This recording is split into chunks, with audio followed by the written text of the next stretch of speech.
食べ方下手だって。あ、でも食べるんだね。しかも結構食べるの。食べれてないよ。顔突っ込んでるだけじゃねえの。突っ込んでるだけ。あんまんしてるだけ。ちぎれてない。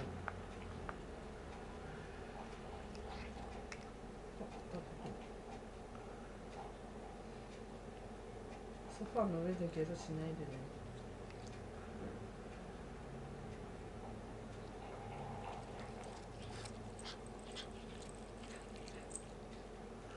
ハウって声も入るんじゃん。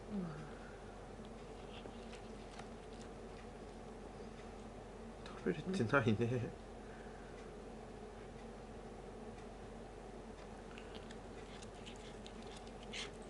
噛んでるだけでしょそれ。かわいい。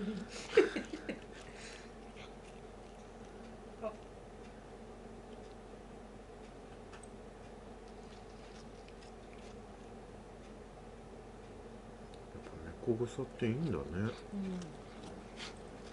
食べ方よ。入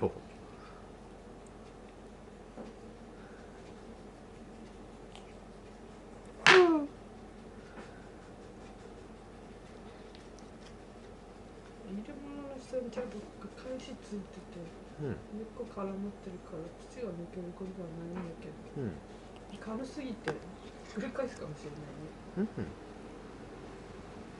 食べた？まだ？